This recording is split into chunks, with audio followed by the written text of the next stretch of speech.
Okay, so we'll look at some of the collar sleeve concepts I've been playing around with. Just an idea to give you a framework to start playing around with from open collar sleeve guard. So we'll start with a partner standing, and then we'll look at when they come down to their knees, how we can still use the same concepts and get our partner moving from that.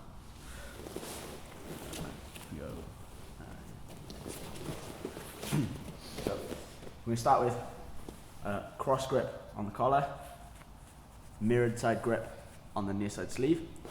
Looking to place the foot into the belt line and then look for our free foot towards the shoulder bicep area. So playing off the idea of having 4 points of control where possible, and 3 is a minimum but 4 is ideal. So looking to use a static foot and a dynamic foot, one that will move and keep our partner from being able to win the inside space.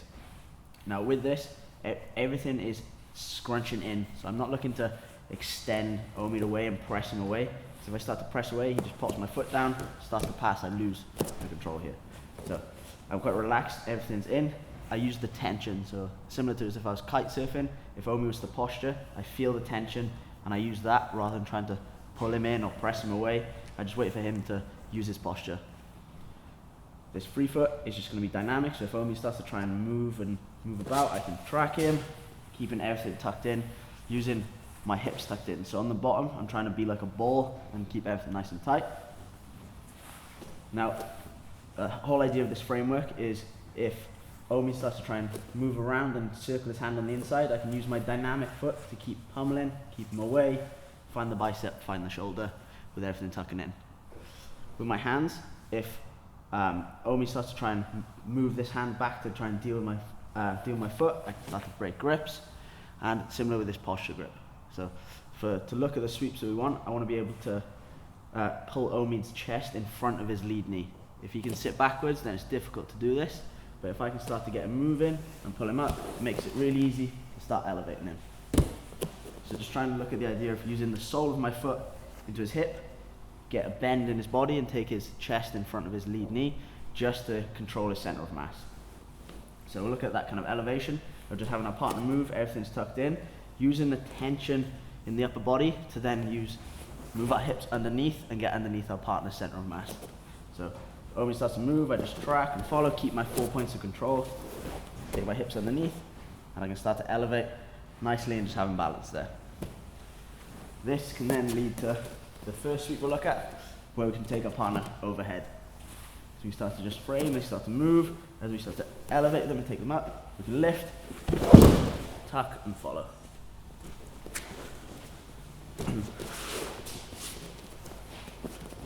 So again, using up the tension in our partner with our 4 points of control just to get them moving, and as soon as we can feel that they start to pull away and we get the tension, we use the tension in the upper body, take the hips underneath the center of mass, elevate, and we can take over the top.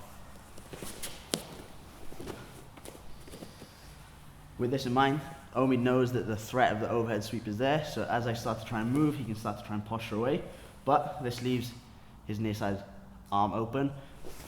Me to start to come through and start to attack things like the omoplata, or as he starts to try and posture away, I can pull, take my hips through, and shoot through for the triangle.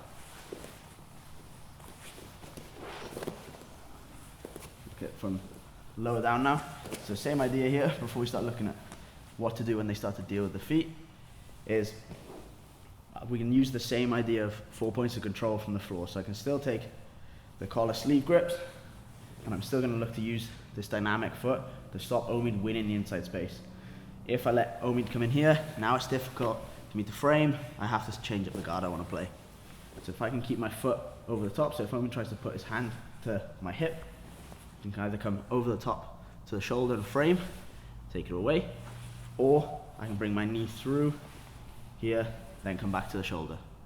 So there I've got 3 points of control. To look for my fourth with this bottom side leg, all I need to do is just trying to lift my partner's weight out of the heel. So if Omi sits down, it's difficult, my foot's trapped. So I just start to use these grips to pull him forward slightly, just to take the weight out of his heels. Here, I can pull my foot back and come to the hip. Same idea here now, I'm still trying to have the sole of my foot to the belt, still keeping the tension in Omi's upper body and being very reactive with it and not trying to create and force positions.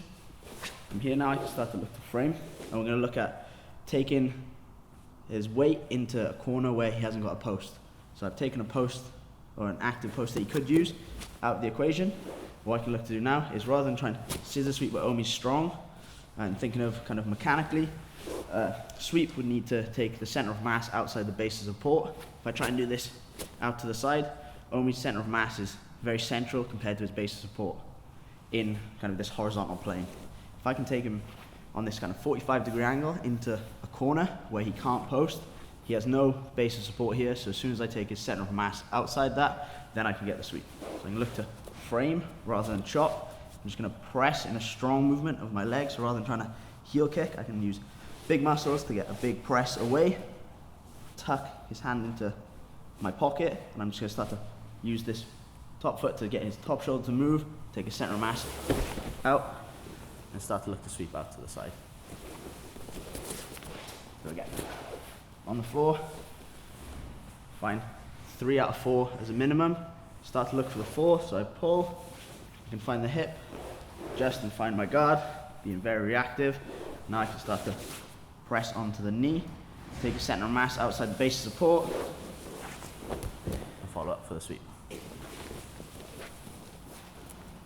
Now to deal with if they start to control the kind of 4 points of control. Now this can work from standing or kneeling, but the most common one they're going to deal with straight away is if they start to deal with this leg. They feel this is a threat, so as soon as I can feel Omi start to try and step away and clear this, I need to pull and kick and start to frame. Whether I come back to the last 2 as a reset, win the inside, and then come back, but I'm always looking to deal with these grip fights. So the grip fight being the fight within the fight.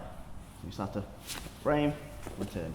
Now this is something that's not absolute, you don't do it once and then that's it. You're constantly adjusting back and using that to find your route in. Similar with this dynamic leg is, Omi to start to win the inside space, I need to be able to have the dexterity in my foot to keep him framed and find this frame on the shoulder and not let him encroach and win the inside space. Now with the hands, if I feel like I've lost this, Omi somehow circles and just pops it off, I also need to be able to keep him moving with the idea that I know he wants to return to my foot now to deal with this. So I can reset, I come back, dealing with this, and come back. Now with the collar is the issue. This is the one that's very hard to deal with. So this is where you have to start coming back to an open guard, laying these grips, find your grip again, and come back. So just ideas to play with of using the more traditional open guards to find these grips and look for those 4 points of control. Great. So you can use also the reactions of having our partner's posture broken, of them trying to regain posture and take this near side arm away from us and out of action. So even if I've lost this, Omi's common, like in most predictable reaction is he regains some posture by posturing up. We can look to take the hand that was the mirrored side grip on his sleeve, feed through and underhook, like I'm putting my watch strap to his leg, spin through, and come and catch through to the Y guard here. So from here we've got options to start to sweep our partner over or directly as a route to the back. So using these 4 points of control and the reactions of our partner trying to take them away to then give us entries into the legs, whether it's through to the Y guard and route to the back, or to like a weighted sweep, 50-50.